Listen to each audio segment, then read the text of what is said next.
Hello student, आइए जो है हम लोग इस वीडियो में क्लास 10 का एक्सरसाइज आपका 3.3 न्यू बुक का आपका 3.3 है और आपका ओल्ड बुक में आपका 3.4 का सॉल्यूशन करते हैं। तो पिछले वीडियो में मैंने आपका जो है एक्सरसाइज 3.3 का जो है क्वेश्चन नंबर 1 का मैंने वीडियो आपको जो है समझाया था, अपलोड किया था।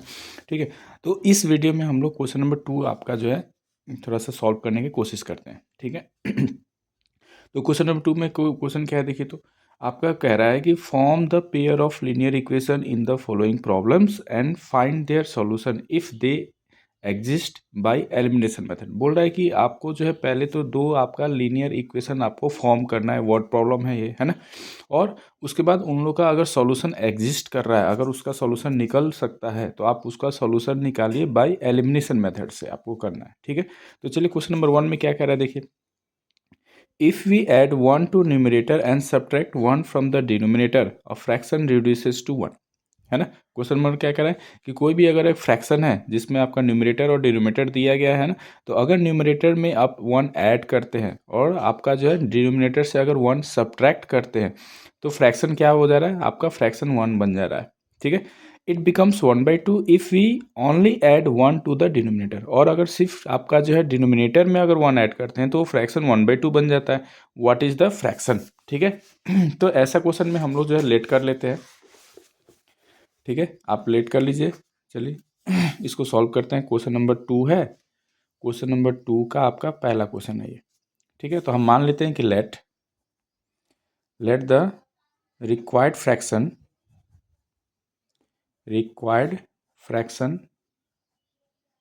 Is equal to x/y। ठीक है, हम मान लेते हैं कि मेरा जो रिक्वायर्ड फ्रैक्शन है वो आपका क्या है, x/y। तो अकॉर्डिंग टू क्वेश्चन क्या कह रहा है, क्वेश्चन पढ़िए। क्वेश्चन क्या कह रहा है कि इफ़ वी, यहाँ पे क्वेश्चन देखिए क्या बोल रहा है कि if we add 1 to the numerator and 1 subtract 1 from the denominator. मतलब कि अगर न्यूमरेटर में 1 ऐड कर दें और डिनोमिनेटर से अगर 1 सब्ट्रैक्ट कर दें तो आपका ये फ्रैक्शन हो जा रहा है 1। ठीक है, ये पहला आपका जो है इक्वेशन बन रहा है। तो यहाँ से x+1 इज इक्वल टू क्या बन जाएगा आपको, ये इधर मल्टीप्लाई करें तो y-1 सॉरी। तो यहाँ से अगर आप सॉल्व करेंगे तो क्या आएगा, x-y इज इक्वल टू -2। ये +1 इधर जाएगा तो -2। ये पहला इक्वेशन बन गया। ठीक है, सेकंड में क्या कर रहा है, सेकंड में कर रहा है कि it becomes 1/2 if we only add 1 to the denominator. अब अगर आप डिनोमिनेटर में सिर्फ अगर 1 ऐड कर रहे हैं, है ना, फ्रैक्शन तो x/y था, तो अगर डिनोमिनेटर में सिर्फ 1 ऐड कर रहे हैं तो ये आपका 1/2 बन जा रहा है। तो इसको सॉल्व करें तो क्या आएगा, देखिए 2x is equal to y+1 और इधर आएगा तो 2x - y is equal to 1। ये आपका सेकेंड इक्वेशन बन गया। अब इसको हमको सॉल्व करना है किससे, एलिमिनेशन मेथड से। ठीक है, तो यहाँ पे मैं लिख लेता हूँ, देखिए। तो x - y is equal to -2, ये पहला इक्वेशन था आपका। अब यहाँ पे देखिए कोफिशिएंट आपको एलिमिनेट करना है ना। तो कौन सा मेरा इजी होगा एलिमिनेशन, ये देखिए। तो यहाँ पे देखिए, यहाँ पे 2 है और यहाँ पे 1 है ना। तो इसमें हमको 2 से मल्टीप्लाई करना पड़ेगा, तब आपका x एलिमिनेट होगा, है ना। लेकिन यहाँ पे देखिए तो y का कोफिशिएंट 1 है और यहाँ भी y का कोफिशिएंट 1 है ना। दोनों का इक्वल है, आपको कुछ मल्टीप्लाई नहीं करना है। लेकिन यहाँ पे साइन क्या है, सेम है। तो आपको बताया गया था कि अगर साइन सेम है तो हमको सब्ट्रैक्ट करना पड़ेगा, है ना। तो आइए इसको सब्ट्रैक्ट कर लेते हैं। तो सेकंड इक्वेशन में से फर्स्ट इक्वेशन माइनस कर लेते हैं। ठीक है, जब माइनस करेंगे तो क्या आएगा, देखिए ये साइन चेंज होगा, प्लस का माइनस बनेगा, माइनस वाला प्लस बनेगा और ये माइनस वाला प्लस बन जाएगा। तो क्या बन गया, देखिए। तो 2 में से 1 घटाएंगे तो आपका जो है एक्स बचेगा, ये और ये तो कैंसिल आउट हो जाएगा, ये और ये 3 आ जाएगा। ठीक है, तो आपका एक्स का वैल्यू क्या आ गया, 3। देयरफॉर वाई का वैल्यू निकालिए, है ना। कोई भी इक्वेशन से, मान लीजिए फर्स्ट इक्वेशन से वाई निकाल रहे हैं तो X Y is equal to क्या लिखेंगे, x+2। तो यहाँ से आ गया 3+2 इज इक्वल टू 5। ठीक है, अब थोड़ा सा चेक कर लीजिए, देखिए। तो 1 जोड़ेंगे तो 3+1, यहाँ पे अगर मैं चेक करूँ इसको, अगर आपको चेक करना है आंसर, है ना, साइड में चेक कर लीजिएगा रफ में। ठीक है, तो चेक कीजिए। तो एक्स का वैल्यू कितना है, 3। तो 3+1 बाई वाई का वैल्यू कितना है, 5 है ना। तो ये 4/4 इज इक्वल टू क्या आ गया आपका, 1, है ना। तो 1 इक्वल है, तो आपका आंसर क्या आ गया, आंसर आ गया x इज इक्वल टू 3 और y इज इक्वल टू 5। ठीक है, अब चलिए नेक्स्ट क्वेश्चन देखते हैं। क्वेश्चन नंबर 2 क्या हो रहा है, देखिए तो ए आपका जो एज प्रॉब्लम है ये 5 years ago Noori was thrice as old as Sonu. ठीक है, 5 साल पहले जो है नूरी का जो उम्र था सोनू के उम्र के 3 गुना था। ठीक है, 10 years लेटर 10 साल बाद Noori will be twice as old as Sonu, और 10 साल के बाद जो है नूरी का जो एज होगा वो क्या होगा, सोनू के एज का 2 गुना हो जाएगा, 2 times हो जाएगा। ठीक है, तो how old are Noori and Sonu, तो सोनू और नूरी का एज आप बताइए। ठीक है, तो आपका एज का प्रॉब्लम में मैंने क्या बताया था आपको, हम लोग जो है पहले प्रेजेंट एज मान लेते हैं, है ना, तो लेट प्रेजेंट एज ऑफ किसका, नूरी, है ना, नूरी का प्रेजेंट एज हम एक्स मान लेते हैं, and present age of Sonu का वाई ईयर्स मान लेते हैं। ठीक है, ये आपका जो एज मान लिया। अब अकॉर्डिंग टू क्वेश्चन क्या कह रहा है, 5 साल पहले, तो 5 साल पहले बताइए नूरी का एज कितना हो जाएगा, तो एक्स अभी है, तो 5 साल पहले एक्स माइनस 5 हुआ होगा, है ना, 5 माइनस करेंगे, तो सोनू का भी तो माइनस करेंगे, सोनू भी तो 5 साल कम हुआ होगा 5 years एगो, तो 5 years एगो बोल रहा है Noori was thrice as old as Sonu, तो 5 साल पहले जो है नूरी का जो उम्र था वो सोनू का 3 गुना था।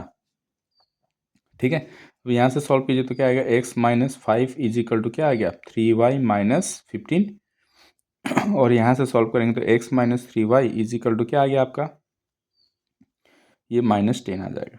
ये पहला इक्वेशन। ठीक है, सेकेंड इक्वेशन क्या कह रहा था 10 years लेटर 10 साल बाद, तो 10 साल बाद देखिए तो उम्र कितना हो जाएगा, ये नूरी का उम्र हो जाएगा x+10, क्योंकि अभी आपका प्रेजेंट एज क्या है x, तो 10 साल के बाद 10 ऐड हो जाएगा तो सोनू का भी ऐड होगा y+10, है ना, 10 साल बाद ये हो जाएगा। तो after 10 years Noori will be, Noori का उम्र जो होगा वो कितना होगा, तो twice as old as Sonu, Sonu का उम्र का ट्वाइस, तो ये ट्वाइस हो गया, ये सोनू का उम्र है तो ट्वाइस। तो अब यहाँ से इसको सॉल्व कीजिए, x+10 इज इक्वल टू कितना आ जाएगा, देखिए तो 2y+20, और यहाँ से x minus 2y is equal to कितना आ गया आपका, ये 20 और ये 10 इधर जाएगा तो माइनस हो जाएगा तो 10, ये आपका सेकेंड इक्वेशन हो गया। ठीक है, ये 2 इक्वेशन आपको आ गया। अब यहाँ पे देखिए तो हमको इसको सॉल्व करना है ना, तो आइए मैं यहीं पे सॉल्व कर देता हूँ आपको। अब एलिमिनेशन मेथड से सॉल्व करना था आपको, है ना, तो यहाँ पे देखिए तो लिख लेते हैं एक बार, x minus 3y is equal to -10, ये आपका पहला इक्वेशन था, और x minus 2y is equal to 10, ये आपका सेकेंड इक्वेशन था। ठीक है, अब देखिए तो x का कोफिशिएंट यहाँ पे सेम है ना, यहाँ पे, और 3 का y का आपका यहाँ पे 3 है और 2 है ना, तो इसको इक्वल करने के लिए आपको पहला इक्वेशन में आपको 2 से मल्टीप्लाई करना पड़ेगा 6 बनाने के लिए, है ना, इसमें आपको सभी में 3 से मल्टीप्लाई करना पड़ेगा, तो उतना कुछ नहीं करना है आपको। देख रहा है कि यहाँ पे x और x मेरा कोफिशिएंट इक्वल है, तो हम क्या करते हैं, दोनों प्लस में है तो माइनस कर लेंगे, है ना, तो माइनस करेंगे तो 1 में से आप सेकेंड घटा लीजिए साइन चेंज कर लीजिए, है ना, सब्ट्रैक्ट करेंगे तो साइन चेंज होगा, तो ये देखो ये और तो कैंसिल आउट हो जाएगा, तो क्या बचेगा आपका -y इज इक्वल टू -20, तो therefore y is equal to क्या आ गया आपका 20, y का वैल्यू क्या आ गया आपका 20 आ गया, देयरफॉर x निकाल लीजिए, therefore x is equal to from equation 1 आप क्या लिख सकते हैं 3y -10, इक्वेशन 1 से, फ्रॉम इक्वेशन 1। ठीक है, तो 3y कितना हो जाएगा, 3 2 जा 6, तो 60 -10, तो x कितना आ गया आपका 50। ठीक है, तो आपका जो है देयरफॉर नूरी का एज क्या हो जाएगा, नूरीज प्रेजेंट एज कितना आ गया नूरी का, देखिए तो आपका 50 years, है ना, और सोनूज प्रेजेंट एज कितना हो जाएगा आपका, तो 20 years। ठीक है, तो ये आपका आंसर हो जाएगा। ठीक है, आशा है कि आपको समझ में आ रहा है। चलिए नेक्स्ट क्वेश्चन देखते हैं। क्वेश्चन नंबर 3 में क्या है, देखिए तो the sum of the digits of a 2 digit number is 9। अब ये आपका जो 2 डिजिट का नंबर का प्रॉब्लम है, the sum of digits of a 2 digit number is 9, also 9 times this number is twice the number obtained by reversing the order. ठीक है, find the number. तो पहले थोड़ा नंबर का कॉन्सेप्ट देखते हैं कि कभी भी अगर आप नंबर आप जो है मानते हैं, मान लीजिए कि मैंने 52 माना, है ना, तो अगर ये 52 मान रहे हैं तो यहाँ पे यूनिट प्लेस पे क्या है 2, और टेंस पे क्या है आपका 5, तो अगर इसको एक्सपेंडेड फॉर्म में आप लिखेंगे तो क्या लिखेंगे 50 + 2 लिख सकते हैं, लिख सकते हैं ना। अगर इसको रिवर्स करेंगे तो क्या आएगा, 25 बन जाएगा। अगर रिवर्स करते हैं तो 25 है ना। तो ये कॉन्सेप्ट हमको यहाँ पे पुट करना है। तो मान लेते कि हम मान लेते कि मेरा नंबर जो है XY है ना। तो लेट यूनिट डिजिट, तो यूनिट डिजिट आपका क्या हो जाएगा, Y है। तो देयरफॉर टेंस डिजिट क्या हो जाएगा, टेंस डिजिट आपका जो है X हो जाएगा, है ना। क्योंकि नंबर मैंने XY माना है तो यूनिट पे क्या है Y और टेंस पे X। तो देयरफॉर अब नंबर अगर आपको लिखना है तो नंबर कितना हो जाएगा आपका, टेंस पे है तो 10 से मल्टीप्लाई कर लेते हैं ना, 10x प्लस, और ये वंस पे है तो 1 पे, तो ये आपका नंबर बन गया।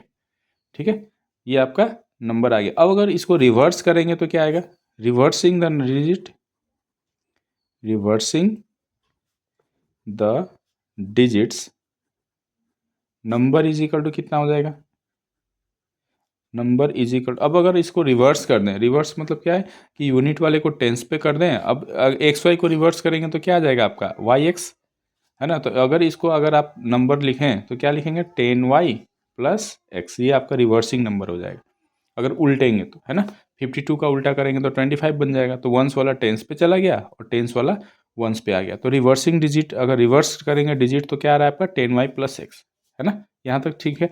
अब यहाँ से फ्रॉम क्वेश्चन अगर हम देखते हैं, क्वेश्चन में क्या कह रहा है, चलिए क्वेश्चन पढ़ते हैं। अब क्वेश्चन में क्या कह रहा है कि the sum of the digits of a 2 digit number is 9। 2 digit का नंबर जो का सम जो है, डिजिट्स का सम कितना दिया 9, तो मतलब कि x प्लस वाई, ये जो डिजिट्स माने ये आपको 9 दे दिया, ये पहला इक्वेशन दे दिया। ठीक है, सेकंड में क्या कह रहा है देखिए कि also 9 times this number is twice the number obtained by reversing the order of the digit. अब बोल रहा है कि 9 टाइम्स द नंबर, मतलब कि ये जो नंबर आपको ऑब्टेन्ड हुआ उसका 9 टाइम्स जो है, 10x प्लस वाई का जो है 9 टाइम्स, ये कितना के बराबर है, तो इसको रिवर्स करने के बाद जो नंबर ऑब्टेन्ड हो रहा है उसका ट्वाइस के बराबर है ना। तो इसको अगर रिवर्स करेंगे तो 10y प्लस एक्स आ रहा है ना, तो इसके ट्वाइस के बराबर है। मतलब कि 9 times of the number is equal to reversing, reverse number का ट्वाइस, है ना। अब इसको थोड़ा सॉल्व कीजिए तो क्या आएगा देखिए, 90x, ये हो जाएगा 90x plus 9y is equal to, ये आपका आ जाएगा 20y अब प्लस 2x। अब इधर लेके आते हैं तो कितना आएगा देखें, 90 में से अब 2 घटाएंगे तो 88x, है ना। और ये इधर आएगा तो minus 11y is equal to क्या आ गया 0, है ना। और यहाँ से अगर 11 कॉमन ले लेंगे तो क्या आ जाएगा 8x minus Y is equal to क्या आ गया 0। तो therefore 8x minus Y is equal to, आपका ये डिवाइड होगा तो 0 हो गया। Therefore Y is equal to क्या आ गया आपका 8x।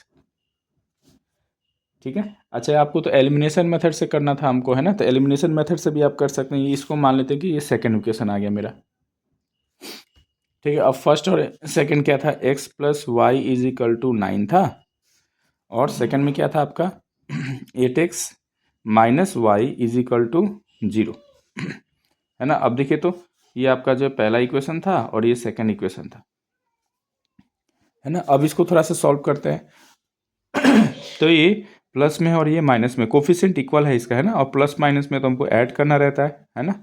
ऐड कर देंगे तो आपका ये एलिमिनेट हो जाएगा। तो ये और ये एलिमिनेट हो गया तो क्या आ गया आपका देखिए तो 9x इज इक्वल टू 9 आ गया। तो x इज इक्वल टू क्या आ गया 1, है ना। x का वैल्यू 1 आ गया। अब देयरफॉर y का वैल्यू निकाले, y इज इक्वल टू क्या लिखेंगे 8x, यहाँ पे आपने फाइंड किया 8x, तो 8 इंटू 1 इज इक्वल टू क्या आ गया 8, है ना। तो देयरफॉर नंबर आपका कितना आ गया, therefore number is equal to, number is equal to आपने नंबर क्या माना था ये, है ना। XY ऐसे भी देखिए, आपने XY माना था तो टेंस पे क्या है आपका 1 और 8, है ना। इसको इस पे भी अगर आप डालेंगे तो 10 1 जा 10 अब प्लस 8 तो 18 आ जाएगा आपका आंसर, है ना। XY हमने माना था ना ऐसे आपका, है ना। XY माने थे तो x का वैल्यू क्या है 1 और y का वैल्यू 8, है ना। और अगर आपको दिक्कत हो रहा है तो इसमें वैल्यू पुट कीजिए। आप कैसे निकालेंगे तो 10x प्लस वाई, तो 10 इज इक्वल 10 इंटू 1 अब प्लस वाई का वैल्यू 8 है तो ये आपका 18 आ गया आंसर। ठीक है, ये आपका आंसर आ गया। अब हम थोड़ा सा इसको चेक कर लेते हैं हम लोग, है ना। ये चेक करके देख लेते हैं, कंफर्म हो लेते हैं कि मेरा आंसर सही आया है कि नहीं। तो क्या कर रहा था, दोनों डिजिट का सम कितना है 9, तो देखिए तो 1 प्लस 8 इज इक्वल टू 9 आ रहा है। ये तो पहला इक्वेशन हो गया, ठीक है, सही है। सेकंड में क्या बोला था 9 टाइम्स इस नंबर का, तो 9 टाइम्स कितना होगा 9 इंटू 18, है ना, इज इक्वल टू कितना होगा 162, ठीक है। और इसका जो है 2 टाइम्स के रिवर्स के बराबर है, 2 टाइम्स ऑफ रिवर्स, तो रिवर्स करेंगे तो कितना आएगा 81, है ना। तो ये भी आपको क्या आ रहा है 162, देखिए तो इक्वल आ रहा है ना। तो ऐसे जो है हम लोग जो है नंबर का जो कॉन्सेप्ट है ना, ये आपका जो प्रॉब्लम कर लेते हैं। अब चलिए क्वेश्चन नंबर 4 देखते हैं। देखिए तो 4 में क्या है, Meena went to a bank to withdraw 2000। बोल रहा है कि मीना एक बैंक में 2000 रुपया आपका जो है विड्रॉ निकालने के लिए गई बैंक से, ठीक है। She asks the cashier to give her 50 rupees and 100 rupees note only. तो वो जो है 2000 रुपया निकालने गई और वो कैशियर से कहती है कि हम मुझे जो है आपका 50 रुपीज़ और 100 रुपीज़ का ही नोट दीजिएगा, है ना। बोल रहा है क्या, she asks the cashier to give her 50 rupees 50 and rupees 100 notes only, ठीक है। Meena got 25 notes in all. Meena को कितना रुपये मिला आपका, टोटल नोट आपका 25 उसने नोट दे दिया, 50 रुपीज़ का नोट और 100 रुपीज़ का नोट दोनों मिला के जो टोटल उसको 25 नोट दिया उसने। तो find how many notes of 50 and 100 rupees she receive. तो 50 रुपये का कितना नोट मिला उसको और 100 रुपीज़ का जो है कितने नोट मिले, ये आपको फाइंड करना है, ठीक है। क्वेश्चन समझ में आ रहा है। क्वेश्चन क्या कर रहा है कि मीना जो है बैंक से गई 2000 रुपया निकालने के लिए, वो कैशियर से कहती है कि मुझे जो है 50 रुपये का नोट दीजिएगा और 100 रुपये का नोट दीजिएगा, ठीक है। तो कैशियर ने जो है टोटल उसको 25 रुपये आपका, सॉरी टोटल आपका 25 नोट उसको थमा दिया, बोला कि ठीक है ये लीजिए आप 25 टोटल नोट है, जिसमें 50 और 100 को मिला के 25 है। तो वो आपसे पूछ रहा है कि 50 रुपये का नोट उसको कितना मिला और 100 रुपये का नोट कितना मिला, ठीक है। तो पूछ क्या रहा है 50 और 100 रुपीज़ का नोट उसको कितना मिला। तो जो क्वेश्चन पूछता है हम लोग वो लेट कर लेते हैं ना, हम मान लेते हैं कि लेट, ठीक है, 50 rupees 50 note is equal to X and rupees 100 notes is equal to वो कितना मिला वाई, ठीक है, टोटल इतना मिला। अब क्वेश्चन से क्या पढ़ रहा था, अकॉर्डिंग टू क्वेश्चन क्या कह रहा था कि दोनों जो है नोट मिला के उसको टोटल 25 नोट्स मिले, ठीक है। According to question X plus Y is equal to क्या मिल गया आपको, उसको जो है 25, है ना, टोटल उसको 25 नोट मिले हैं, ये पहला ही क्वेश्चन हो गया। और दूसरा क्या है कि देखिए तो उसने विड्रॉ कितना किया 2000, तो 50 रुपये का 50 रुपये वाला नोट कितना है एक्स, तो उसको कितना बनेगा पैसा 50x। ये 50 रुपये का नोट अगर मान लो कि 2 है तो 100 में रहेगा, 3 है तो आपका 150 बनेगा, है ना, 4 है तो 200 बनेगा, है ना।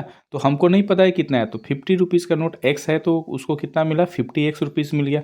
और 100 रुपीज़ का नोट कितना है वाई, तो उसको कितना रुपये मिला 100y, है ना। अगर मान लो कि एक नोट मिलता है तो 100 रुपीज़ बनता है, 2 अगर नोट मिलेगा तो 200 रुपये, 3 अगर है तो 300, तो वाई है तो 100y। और ये दोनों मिला के उसको कितना मिला है टोटल रुपीज़ कितना बना है 2000, क्योंकि वो विड्रॉ करने गए थे 2000 रुपये, ठीक है। अब यहाँ से थोड़ा 50 कॉमन ले लेते हैं, अगर 50 अगर कॉमन ले लेंगे तो क्या बनेगा X plus 2y is equal to क्या बन गया ये 2000।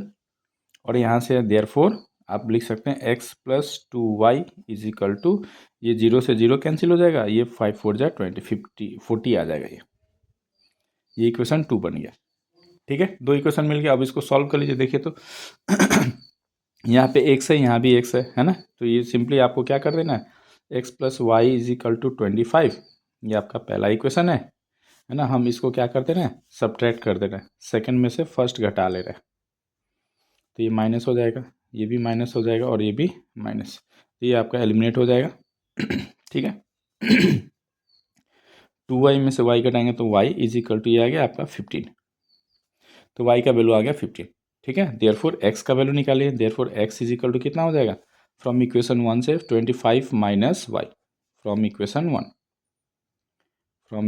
1 से आपका जो क्या आ जाएगा आपका 25 माइनस वाई, तो इसको क्या लिखेंगे 25 माइनस 15 इज इक्वल टू 10, तो 10 आ गया। तो आपको यहाँ से मिल गया क्या कि आपका जो है देयरफॉर आपको क्या है, therefore number of 50 rupees, number of rupees 50 note, 50 rupees का नोट कितना आ गया आपका 10, और number of rupees 100 notes is equal to क्या आ गया आपका, ये आपका 50, ठीक है। अब थोड़ा सा इसको थोड़ा सा हम लोग चेक कर लेते हैं, है ना, साइड में यहाँ पे चेक कर लेते हैं, आपको चेक करके दिखा देते हैं कि टोटल नोट कितना है 25, तो 10 और 15 जोड़ेंगे तो 25 आ गया। अब देखिए तो सेकंड इक्वेशन में पुट कीजिए कि 50 का कितना नोट है एक्स, है ना। तो 50 गुना 10 कितना बन गया, ये 500। और 100 रुपये का कितना, 100 रुपये का कितना नोट है, वाई। तो 100 इंटू वाई, वाई का वैल्यू कितना है, 15। तो ये कितना बन गया, 1500, है ना। और टोटल जोड़ेंगे तो क्या आ रहा है आपका, 2000 आ रहा है। ठीक है, तो ऐसे जो है हम लोग जो है ये नोट्स वाला जो है आपका जो है प्रॉब्लम कर लेते हैं। ठीक है, चलिए अब जो है नेक्स्ट क्वेश्चन आपका है, ये आपका लास्ट क्वेश्चन है इसमें का, क्वेश्चन नंबर 5। ठीक है, 5 में क्या कह रहा है, चलिए दो थोड़ा देखते हैं। आशा है कि ये तो समझ में आया होगा, आपका नोट वाला समझ में आ गया होगा, है ना। ठीक है, अब क्वेश्चन नंबर 5 देखते हैं। चलिए क्वेश्चन नंबर 5 क्या कह रहा है, देखिए क्वेश्चन नंबर 5 कह रहा है कि a lending library has a fix charge for the first 3 days and an additional charges for each day thereafter. बोल रहा है कि एक लाइब्रेरी जो बुक को जो है देता है किसी को पढ़ने के लिए, है ना, लेंथ करता है बुक, तो वो क्या करता है कि फर्स्ट 3 डे का एक फिक्स चार्ज है ना। Fix charge for the first 3 days, अगर कोई आदमी अगर 3 दिन के लिए किताब लेके जा रहा है तो वो 3 दिन का एक फिक्स चार्ज है। उसके बाद अगर जो है एडिशनल वो अगर दिन अगर बढ़ा देता है तो उसके लिए पर डे का उसका जो है चार्ज अलग से लगता है। ठीक है, मान लीजिए कि मैंने किताब एक खरीदा 4 दिन के लिए, है ना, कि सॉरी मैंने एक लाइब्रेरी से किताब लिया 4 दिन के लिए, तो 3 दिन का तो वो फिक्स्ड चार्ज है ना। 3 दिन तक आप लेंगे तो फिक्स चार्ज है। और अगर मान लीजिए कि 3 दिन से अगर ज़्यादा आप ले जो है बुक जो है रखे हैं, तो उसका जो है पर डे के हिसाब से आपको जो है एक्स्ट्रा चार्जेस लगेंगे। ठीक है, तो यहाँ पे बोल रहा है कि सरिता paid 27 for a book kept for 7 days, while Susie paid rupees 21 for the book she kept for 5 days. Find the fixed charge and the charge for each extra day. तो बोल रहा है कि फिक्स्ड चार्ज आपको find करना है और per day आपका जो चार्ज क्या है वो आपको फाइंड करना है। तो मान लेते हैं कि लेट, यहाँ पे लिख लेते हैं लेट द फिक्स्ड चार्ज, है ना, जो फिक्स चार्ज है ना, charge is equal to ₹X है ना, एंड पर डे चार्ज आपका जो ₹Y है। ठीक है, हमने ये लेट कर लिया क्या कि आपका जो है उसका फिक्स चार्ज X है और आपका जो पर डे चार्ज क्या है आपका Y। अब क्या बोलता है, अब बोल रहा है कि Sarita paid 27 for a book kept for 7 days। ठीक है, 7 दिन के लिए उसने किताब रखा, तो उसको जो है क्या उसको कितना पे करना पड़ा, 27। ठीक है, तो यहाँ पे देखिए तो सरिता ने जो है कितने दिन के लिए रखा, 7 दिन के लिए। तो देखिए 3 दिन के लिए तो नहीं लगेगा, है ना। 3 दिन के लिए उसका क्या है, फिक्स चार्ज है X। तो 7 दिन रखिए तो 7 में से 3 घटा दिए 4 दिन, तो 4 दिन का उसको पैसा लगा होगा, तो पर डे चार्ज कितना माने आप, 4। तो ये X plus 4Y is equal to कितना आ गया आपका, 27। ये समझ में आ रहा होगा कि सरिता ने 7 दिन के लिए किताब रखा, तो 7 दिन के लिए किताब रखा, तो ये आपका जो फिक्स चार्ज है वो 3 दिन के लिए है। तो 7 में से 3 घटाएंगे तो 4, तो 4 दिन एक्स्ट्रा रखा है उसने, तो पर डे की आपका जो है उसका कितना है, वाई। तो 4 दिन के लिए कितना हो जाएगा, 4Y, है ना। तो X plus 4Y is equal to क्या आ गया, 27। ये पहला इक्वेशन आ गया आपको। और दूसरा क्या कहता है कि Sushi pay 21 for the book she kept for 5 days। अब सुशी ने 5 दिन किताब रखा, तो देखिए 3 दिन के लिए तो वो फिक्स चार्ज है X, है ना। अब 5 दिन रखा है तो 5 में से 3 घटा दिए तो कितना आ गया, 2। अब 2 दिन उसने एक्स्ट्रा रखा, तो 2 दिन का वो कितना देगी, 2Y देगी, क्योंकि 1 दिन का चार्ज कितना है, Y। तो 2 दिन का हो जाएगा 2Y, और ये बराबर आपको दिया है 21। ठीक है, समझ में आ रहा है कि अगर कोई आदमी 3 दिन अगर किताब रखता है ना, तो उसका फिक्स चार्ज है X। और अगर 3 दिन से ज़्यादा एक्स्ट्रा डे रख रहा है तो उसको पर डे के हिसाब से Y रुपीज़ देना पड़ेगा। तो सरिता ने कितना दिन रखा है, 27 रुपये दे रही है वो 7 दिन के लिए। तो 3 दिन के लिए तो नहीं लगेगा, उसका फिक्स चार्ज है X, है ना। चौथा दिन से आपको जो है, क्योंकि आपका जो 3 दिन रख लिया, अब कितना दिन एक्स्ट्रा रख रही है, 4 दिन, तो पर डे वो Y दे रही है, तो 4 इंटू वाई हो जाएगा 4 दिन का, है ना। ये दोनों जोड़ के आपका जो 27 आ रहा है। और जो ये सुशी है ना, सुशी जो है 5 दिन किताब रख रही है, उसके लिए 21 रुपये दे रही है। तो 5 दिन में देखिए तो 3 दिन का तो फिक्स चार्ज है X, है ना। तो एक्स्ट्रा कितना दिन रख रही है, 2 दिन, तो 2 इंटू वाई, और ये दोनों जोड़ के 21, है ना। ये सेकेंड इक्वेशन आ गया।